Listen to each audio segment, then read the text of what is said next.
हरे कृष्णा सज्जनों, मेरा नाम साधना है और मैं उत्तराखंड के केदार घाटी से हूँ। सज्जनों, मैं अपने साथ हुई भगवान की लीलाओं का अनुभव आपके साथ साझा करती हूँ। आज इसी क्रम में भगवान की यह लीला है।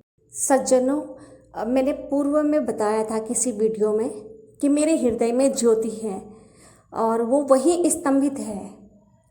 जब भी जैसे मैं अपनी माता जी से बात करती हूँ तो अगर मैं किसी की जैसे कुछ होता है, जैसे मैं अपनी माता जी से बात करती हूँ तो उस समय वो तेज़ी से घूमने लगती है। आपने देखा होगा कि दिवाली में एक वो होती है ना, चक्री, घूमने वाली चक्री।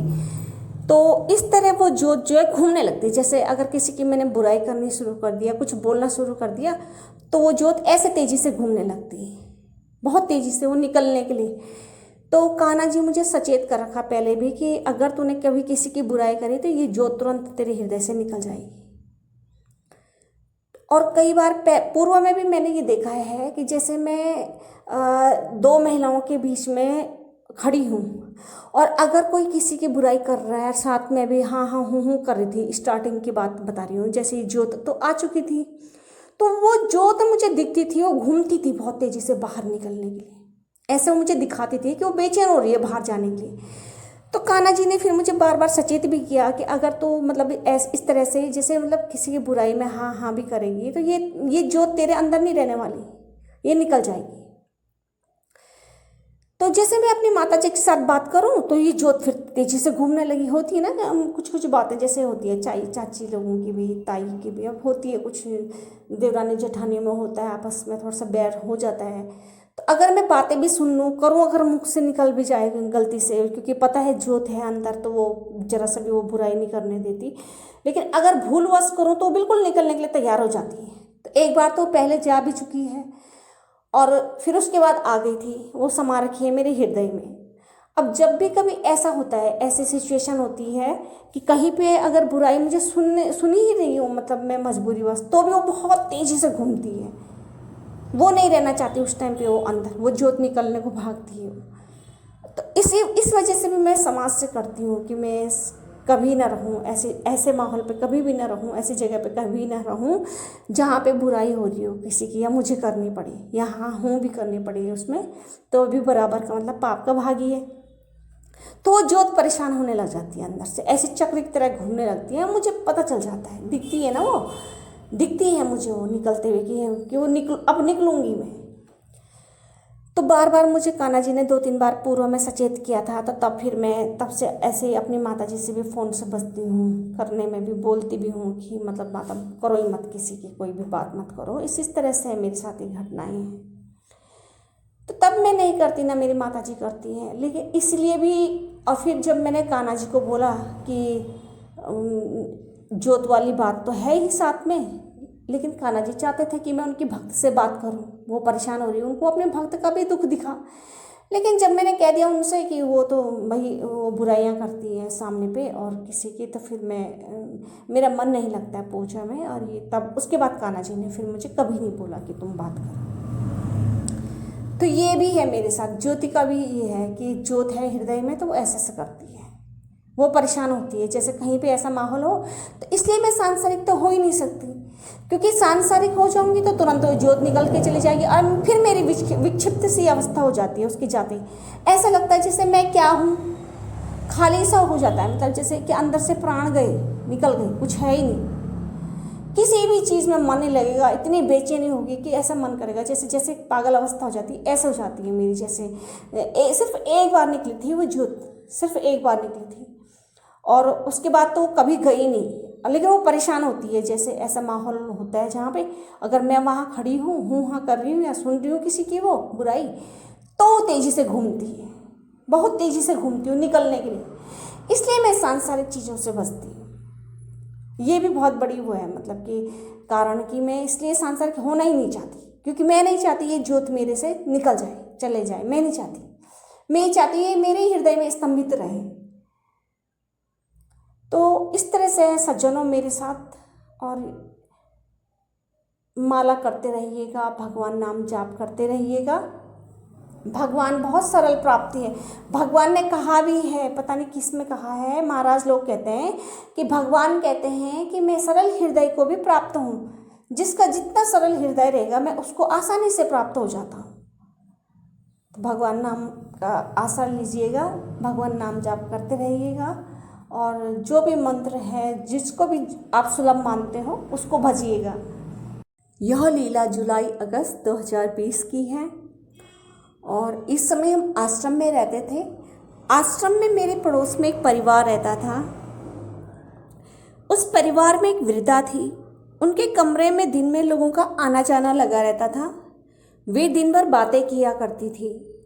मैं 2017 से जहाँ भी रही पूजा में ध्यान लगा रहे, इसके लिए मेरे पड़ोसियों से कभी बात नहीं करी, स्वयं से तो कभी नहीं की।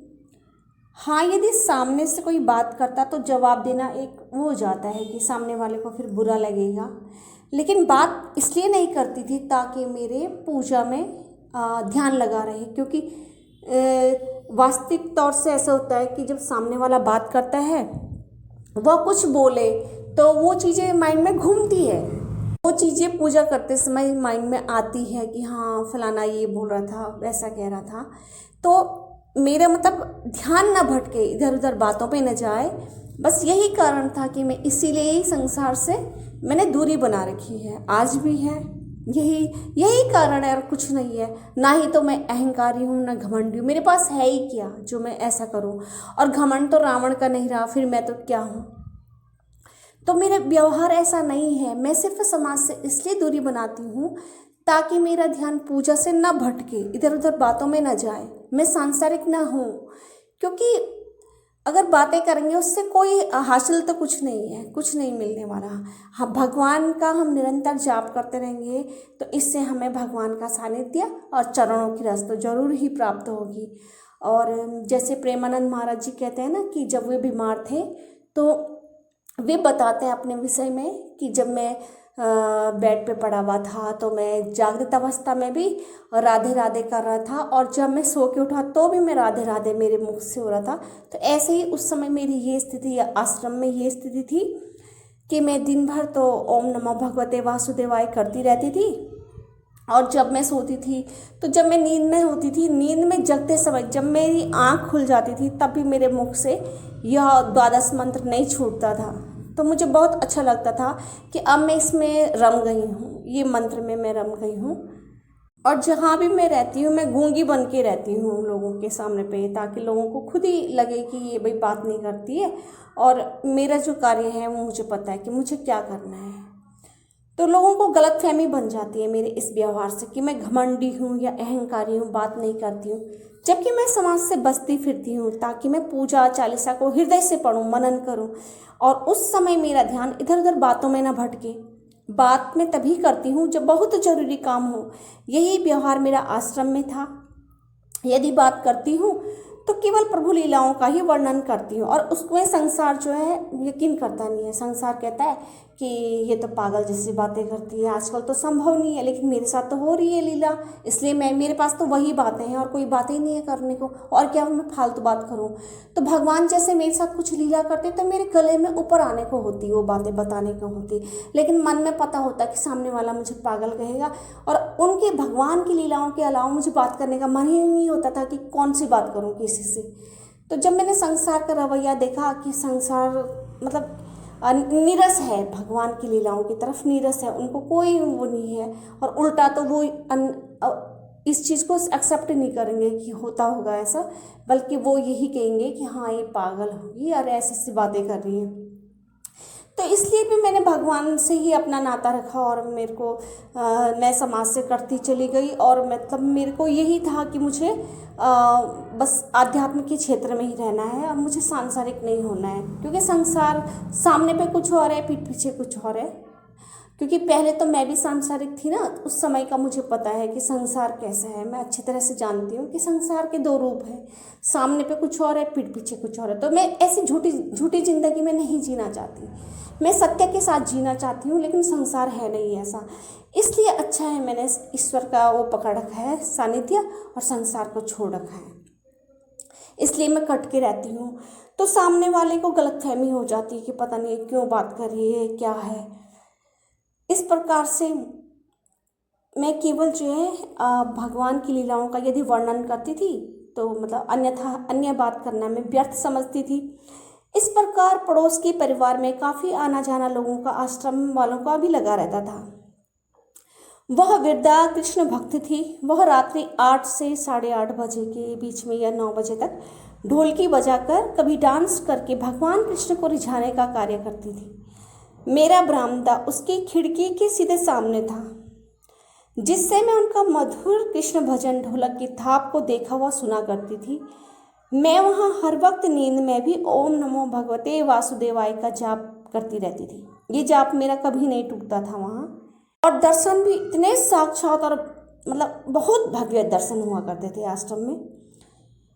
जपते जपते उनका कृष्ण भजन को सुनकर मेरा हृदय कहता था, हे मेरी कान्हा, आपको ये कितना कर्णप्रिय भजन सुनाते हैं, आपको कितना अच्छा लगता होगा। एक मैं हूँ, बस माला घुमाकर आपके 12 मंत्र का जाप करती हूँ, न ढोलक, न संगीत, न गीत। 15 जून से 15 जुलाई हो गया, मैंने आश्रम में किसी से भी बात नहीं की और वहीं मैंने माला जाप करना सीखा। उससे पहले तो मैंने कभी माला की नहीं थी। ये 2020 में ही मैंने स्टार्ट किया, वो भी 15 जून के बाद।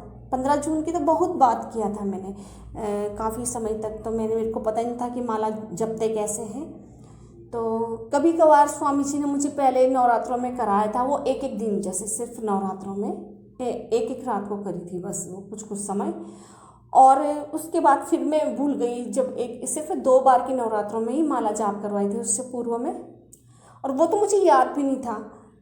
और मुझे डाउट भी रहता था कि पता नहीं स्वामी जी सही सिखा भी रहे हैं या नहीं सिखा रहे हैं माला जाप करना। मुझे ऐसा लगता था कि पता नहीं ये सही विधि है भी या नहीं। लेकिन जब मैं आश्रम में गई तो वहाँ मैंने देखा लोगों को वो इस तरह से उंगली निकाल के कर रहे हैं, कोई कुछ। लेकिन मैंने फिर ध्यान ही नहीं दिया कि ऐसा कुछ ये नियम होता है, मुझे तब तक पता ही नहीं था। तो लोग बैग लेकर करते थे, तो फिर मैं सोचती थी कि बैग लटका के करूँगी तो लोग हंसेंगे कि ये भी माला कर रही है, क्योंकि मैंने कभी की नहीं थी।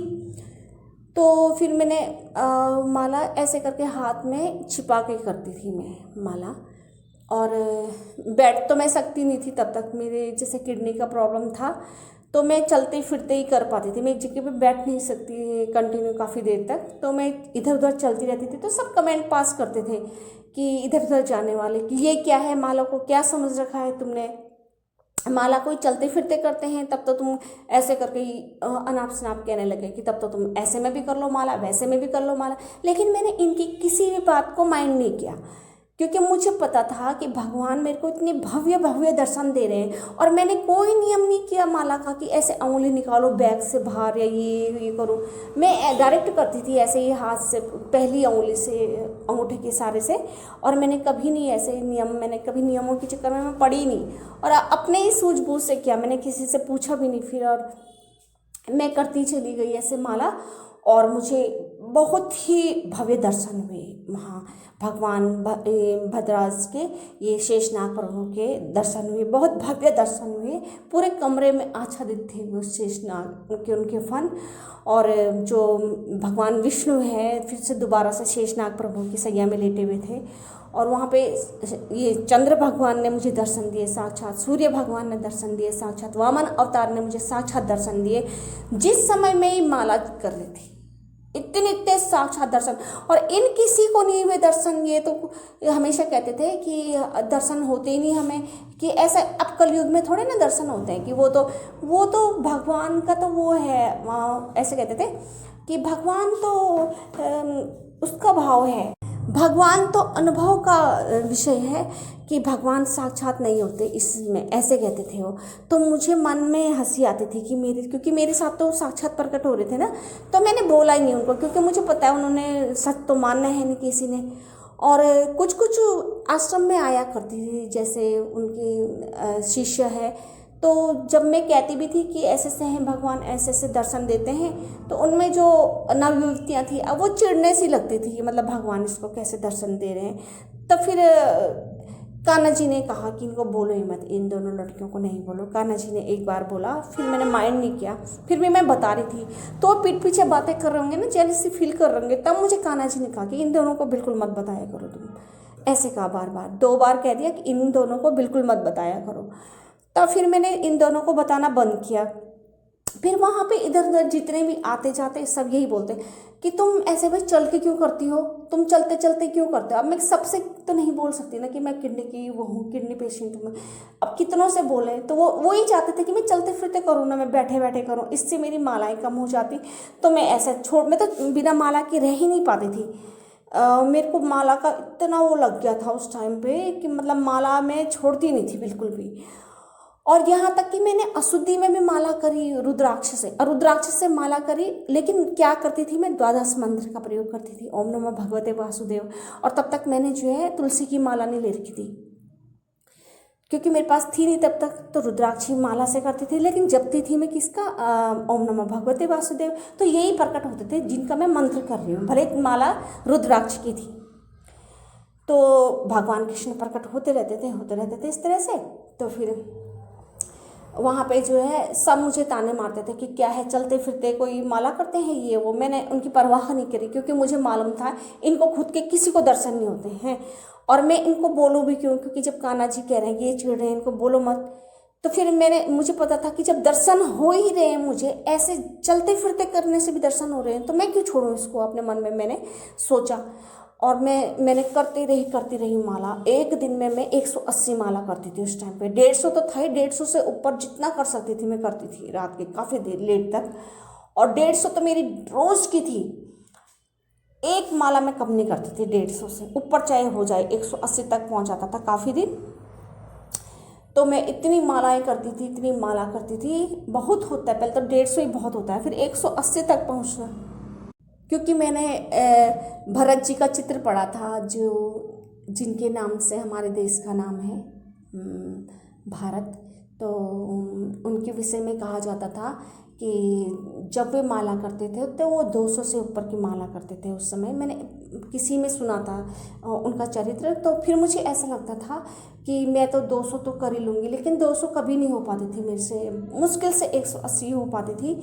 तो मैं लगी रहती थी माला करने पे। तो फिर कमेंट पास करते थे इधर उधर आने जाने वाले कि ये क्या है, चलते फिरते करती है। और मुझे इतने अच्छे दर्शन हो रहे, इतने भव्य दर्शन हो रहे, तो मैंने इनके बोलने की कभी परवाह नहीं करी। और ये सब मुझे डांटा करते थे कि क्या है, कृष्ण भगवान का आश्रम है, तुम यहाँ रुद्राक्ष माला लेकर खड़ी हो, रुद्राक्ष की माला से कर रही हो। तो मैंने ये भी फिर मैंने माइंड नहीं किया। क्यों? क्योंकि कर तो मैं रुद्राक्ष की माला से रही थी, और इतने खतरनाक मुझे शेषनाग प्रभु ने दर्शन दिए, भगवान कृष्ण ने दर्शन दिए, विष्णु भगवान ने दर्शन दिए। तो मैं क्यों ना करूं, मैं तो फर्क ही नहीं करूंगी फिर कि क्या तुलसी की माला और क्या रुद्राक्ष की माला। वो तो मंत्र पे निर्भर है, जिसको तुम पुकारोगे जिस नाम से वो वही प्रकट हो जाएगा। माला चाहे तुम कोई सी भी ले लो, साधारण माला भी लोगे तो भी वो प्रकट हो जाएंगी। ऐसा अब मुझे महसूस होता है भगवान का कैसा है मतलब व्यवहार प्रकट होने के लिए। भगवान तो जिस नाम से पुकारेंगे वो प्रकट हो जाएंगे। माध्यम माला का आप कुछ भी रखिए। तो फिर मैंने बिल्कुल भी माइंड नहीं किया कि ये चाहे मुझे कुछ भी बोलते रहे। मैंने अपनी माला ही नहीं छोड़ी, और अशुद्धि में भी नहीं छोड़ी। लोग मेरे को ये तो था कि ये पाप है, लेकिन मैं अपना क्या करूं जब मैं माला नहीं छोड़ सकती। क्योंकि उस टाइम पे आश्रम का खाने का तो हम पेमेंट कर देते थे, तो मुझे बनाना नहीं होता था। तो मैं खाली तो रह नहीं सकती, और बिना माला के भी मैं रह नहीं पा रही थी, वहाँ पर करती रह रही थी। तो फिर मैंने क्या किया कि अशुद्धि में गंगा जल छिड़का, गंगा जल से अपनी माला धोई और करती रही। तो मेरे को भगवान ने भी कभी मना नहीं किया, अशुद्धि में कभी मना नहीं किया मुझे कि तू अशुद्धि में ये माला से मत कर। तो मैं रुद्राक्ष की माला से करती थी हमेशा से। तुलसी की माला तो मैंने 2020 के बाद खरीदी, 2021 के समय खरीदी मैंने तुलसी की माला, जब हमने आश्रम भी छोड़ दिया था। तो मैंने हमेशा अशुद्धि में भी करी है रुद्राक्ष की माला से, और बीच बीच में मैं तुलसी से भी कर रही थी अशुद्धि में। तो मेरे को फिर तुलसी माता ने प्रकट होकर मना किया जब मैं तुलसी की माला से कर थी। जबकि मैं अशुद्धि में थी, और मैंने हाथ जो है गंगा जल से धोए और गंगा जल छिड़का, गंगा जल में मैंने भिगोई वो तुलसी की माला और मैं करने लगी। तो एकदम साक्षात प्रकट हो गई तुलसी माता। तुलसी माता ने गर्दन हिलाई कि नहीं नहीं नहीं ऐसे क्या, नहीं नहीं नहीं।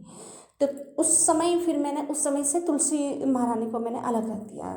मैं अशुद्धि में अब तुलसी से कभी नहीं करती कि जब भगवती ने खुद ही कह दिया कि मेरी माला मत करो, ऐसे गर्दन से हिला के नहीं कहा।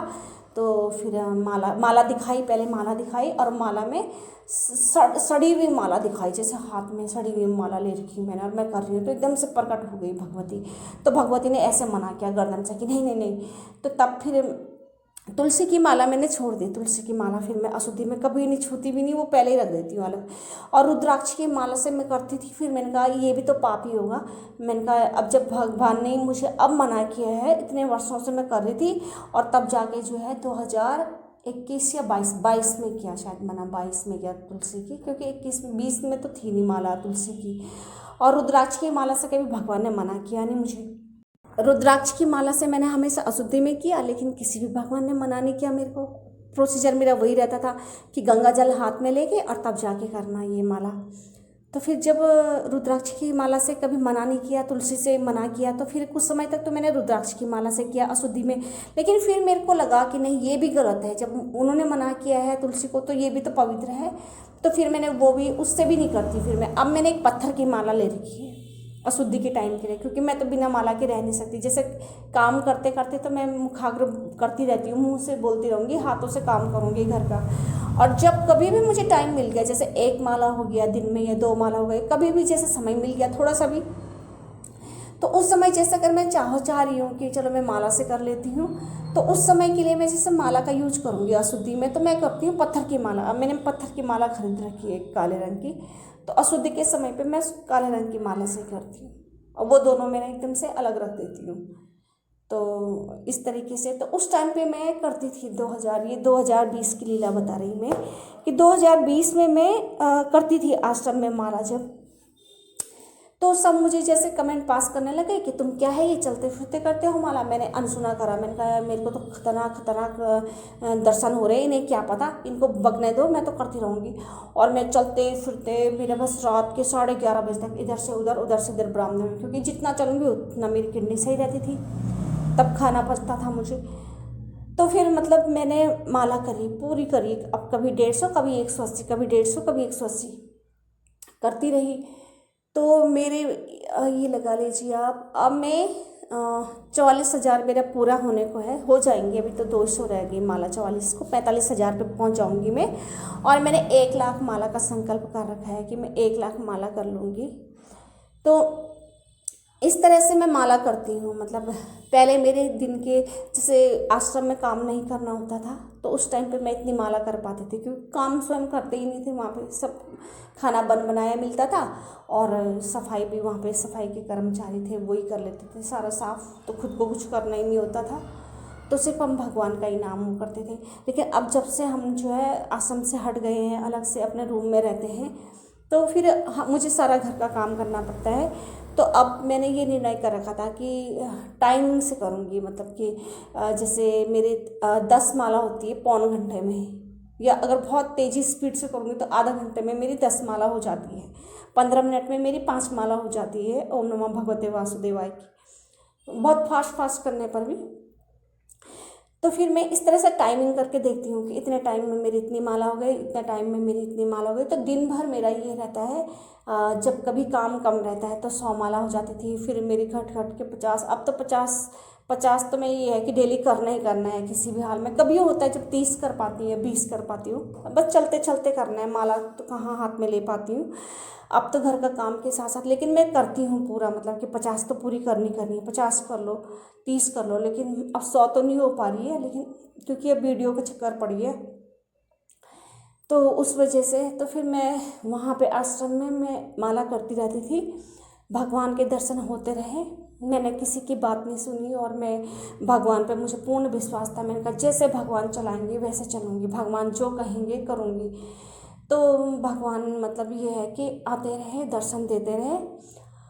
और फिर मैंने वहाँ से माला का सफ़र शुरू किया, करते करते आज 2024 आ गया है, मेरी माला 44 पे आ गई है। और आगे भी भगवान ने चाहा तो ज़रूर 1 लाख पूरी हो जाएगी। ये मेरे माता पिता के लिए चले जाएंगी ये मालाएं, और उसके बाद मैं अपना करूँगी, उसके बाद करूँगी 1 लाख माला के बाद। तो अब आश्रम में जब मैं उस समय थी, आश्रम में थी, तो कान्हा जी ने बोला कि जब वहाँ पे मतलब जो महिला रहती थी मेरे पड़ोस में, तो जब 15 जून से 15 जुलाई तक मैंने कभी आश्रम में किसी से बात नहीं करी, तो अंत में वह वृद्धा मुझे देखकर अपने कमरे की खिड़की से मुझे कभी कभी गालियाँ देने लगी। उस वृद्धा की 2 नौकरानी थी, वे भी गालियाँ देने लगी, तो मैंने चुपचाप सुना। एक दिन मुझे गुस्सा आया कि मैं करूँ तो क्या करूँ, इस संसार में रहना ही नहीं चाहती, क्योंकि मैं सांसारिक बिल्कुल नहीं हूँ। मैं हिमालय पर तप करने जाना चाहती थी। समाज में मैं रहना नहीं चाहती, क्योंकि समाज में सत्यता है नहीं, इसलिए मैं बात ही नहीं करना चाहती किसी से फालतू।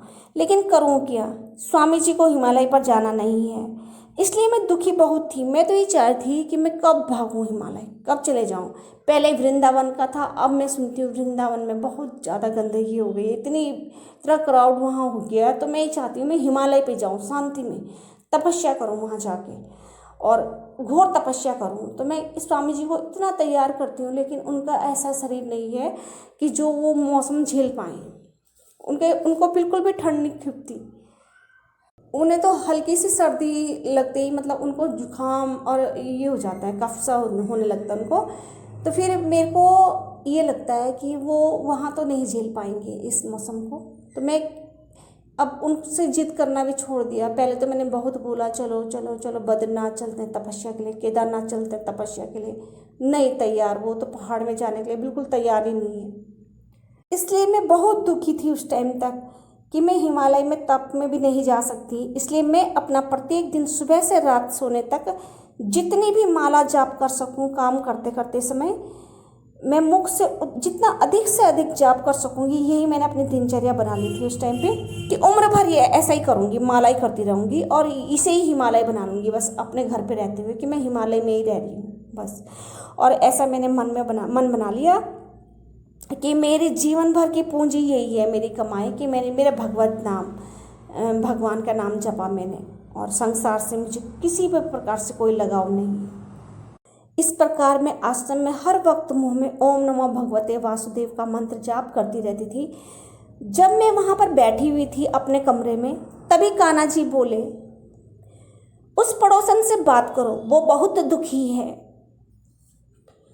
और कहा कि अगर वो बात करे तो कर लेना। ये शब्द थे कान्हा जी के कि अगर वो बात करे तो कर लेना। ये उन्होंने दोबारा भी बोला पलट के। तो फिर कान्हा जी ने जब ये कहा तो मैंने पलट के कहा कि नहीं कान्हा जी, वो अभद्र बातें करती हैं, मैं बिल्कुल भी उनसे बात नहीं करूँगी।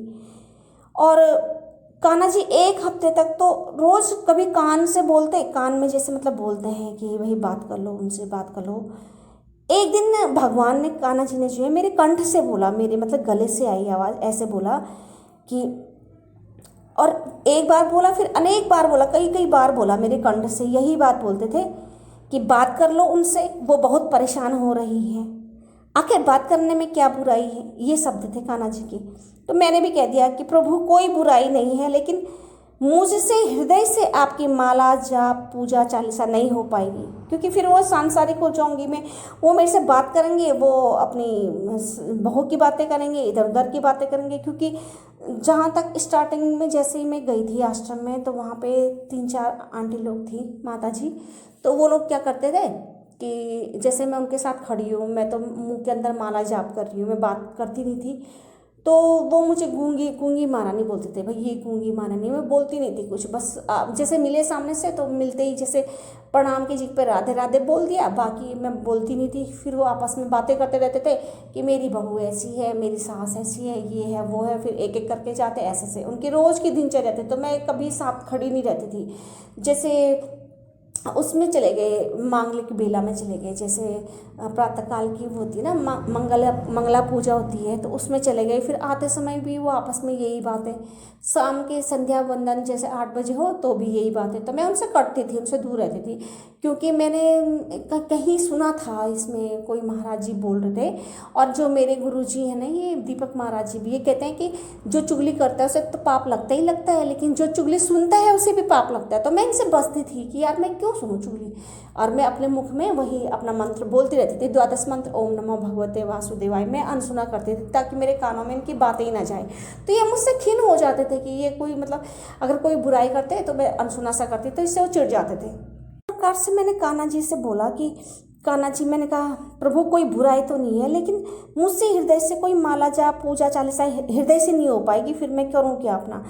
तब कान्हा जी ने मेरी बात तो सुनी, लेकिन उसके बाद दोबारा मुझे कभी नहीं कहा कि पड़ोसन से बात करो, क्योंकि मैंने स्पष्ट बता दिया उनसे कि अगर मैं उनसे बात करने लगूंगी तो फिर मेरी आपकी पूजा नहीं हो पाएगी हृदय से।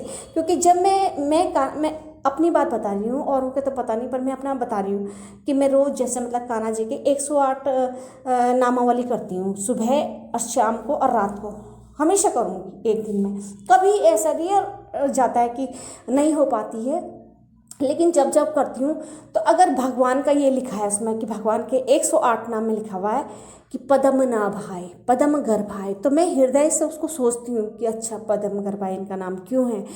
फिर इनका नाम प्राण है, इनके कई नाम हैं, तो मैं उन नाम, जैसे ये गरुड़ ध्वजाय, ओम गरुड़ ध्वजाय नमः, गरुड़ापति नमो नमः, तो इनके इस तरह के नाम हैं। तो सब नामों को मैं हृदय की गहराई से पढ़ती हूँ कि ये नाम है मेरे प्रभु के, कमल नयन है तो क्यों है इनके, तो इस तरह से नाम है इनके। तो अजीब अजीब से भी है उसमें, जैसे रणांग युद्ध है एक, और बहुत सारे अजीब अजीब से नाम है जो मतलब उच्चारण बड़ा टफ है, तो उसको समझ के मैं पढ़ती हूँ। लेकिन इसलिए पढ़ती हूँ क्योंकि मेरे मन लगता है उस टाइम पे, क्योंकि कहते हैं ना कि भगवान वहीं वास करेंगे जहाँ हृदय खाली होगा। अब मेरा तभी तो चलेगा मेरा दिमाग, जब मेरे दिमाग में कुछ गंदगी भरी नहीं होगी। अब मैं अड़ोस की भी सुनूंगी, पड़ोस की भी सुनूंगी, और तब मेरा सही अर्थ तो लगेगा नहीं, मेरी उनकी बातें भी आएगी।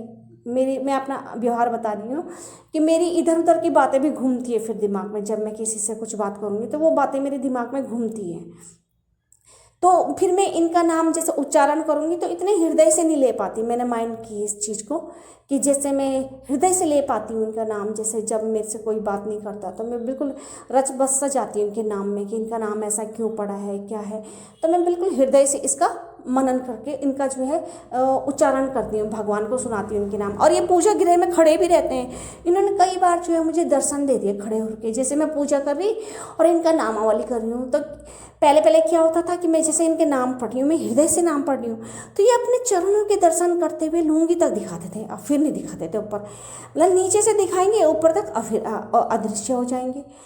तो इसलिए क्योंकि मैं हृदय से कर रही हूँ इसलिए वो आ रहे हैं। तो ये सब चीज़ें मैं नहीं चाहती कि ये चीज़ें मेरे छूट जाए, भले संसार छूट जाए, पर मैं ये चाहती हूँ कि भगवान न छूटे मेरे साथ किसी भी तरह से।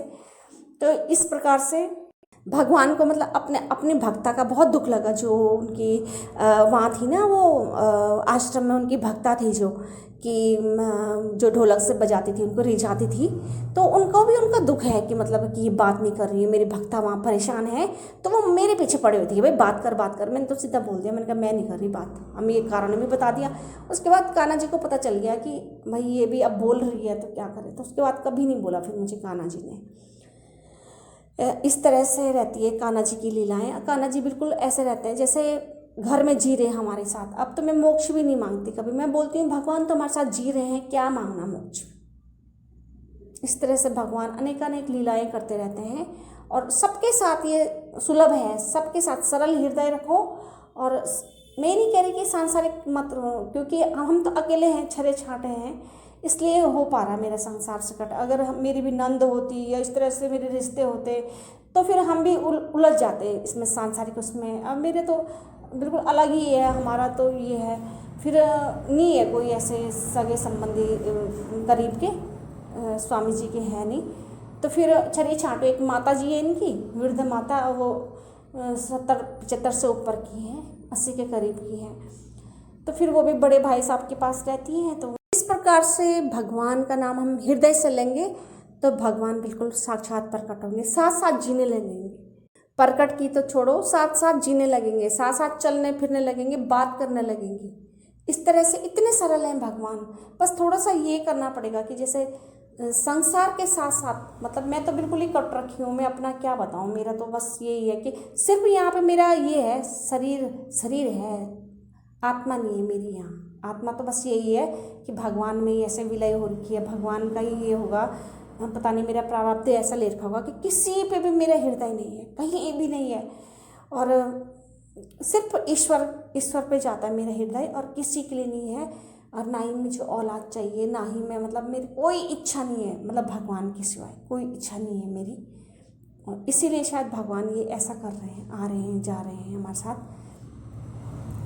तो सच्चे हृदय से भगवान को भजो सज्जनों, और द्वादश मंत्र का या जो भी मंत्र आपके गुरुजी ने दे रखे हैं उसका हृदय से मनन करेंगे तो अवश्य आपके साथ भगवान जो है दिन रात रहेंगे एक साथ। और मेरे साथ तो ऐसा ही है, इसलिए मैं उच्चारण कर रही हूँ यहाँ पे, क्योंकि भगवान के ही कहने पे कर रही, नहीं तो मेरे को बिल्कुल भी इच्छा नहीं है वीडियो बनाने की। वो भोलेनाथ ने कह रखा मेरे को, तब बना रही हूँ मैं, मेरे पैसे कमाने के उद्देश्य से बिल्कुल भी नहीं है ऐसा, ऐसा ना सोचिएगा। और जितना हो सके भगवान नाम का जाप करिएगा। हरे कृष्णा हरे बोल, जय श्री राधे।